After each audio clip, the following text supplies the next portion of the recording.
আচ্ছা, আপনি কি জানেন যে গাড়িতে এসি চলালে গাড়িতে মাইলেজ কেন কম দেয়? তো যদি না জেনে থাকেন ভিডিওটা শেষ পর্যন্ত দেখুন এবং এই ভিডিওতে এটাও বলে দেব যে আপনারা কি করলে মাইলেজটা একটু বেশি মানে পাবেন যে এসি চালানোর পরেও।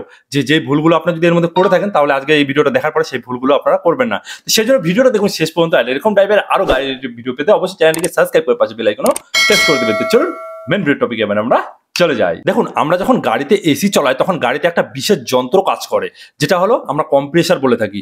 এই কম্প্রেসারটা কিন্তু ইঞ্জিনের সাথে জুড়ে থাকে। মানে যখন আপনার গাড়িতে এসি চালানো হয় তখন আপনার গাড়ি শুধু ইঞ্জিনটাকে শুধু টানছে না, তখন আপনার গাড়ি ইঞ্জিনের জন্য আলাদা শক্তি দিচ্ছে। আর এই অতিরিক্ত শক্তির চাহিদা পূরণ করতে কিন্তু ইঞ্জিনটাকে বেশি পরিশ্রম এবং বেশি তেল পোড়াতে হচ্ছে। এর কারণে কিন্তু গাড়ির মাইলেজ কমে যায়। এক কথায় বলতে পারি, যখন আপনার গাড়িটা ইঞ্জিনে বেশি চাপ পড়ছে তখন আপনাদের যে ফিউল রয়েছে সেই ফিউলটা কিন্তু বেশি কনজিউম করছে ইঞ্জিন। ঠিক আছে, বিশেষ করে আপনার গাড়িটা যদি ছোট ইঞ্জিনে হয়, ধরুন আপনার যে গাড়িটা রয়েছে সেটা 800 সিসি থেকে 1200 সিসির, ঠিক আছে, তাহলে কিন্তু এই প্রভাবটা আরো বেশি পড়ে।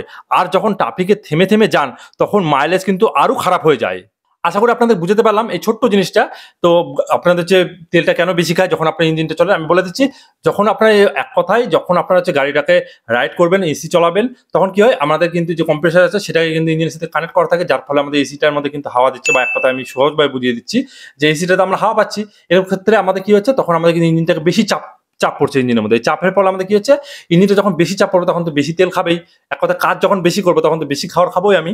এইরকম ব্যাপার চলে আসে। ঠিক আছে, এবার মেন যেটা টিপস বা মেন যেটা ব্যাপার চলে আসে যে আমি কি তাহলে এসি চালাবো না? সেক্ষেত্রে বলবো অবশ্যই এসি চালাবেন, কিন্তু স্মার্ট ভাবে।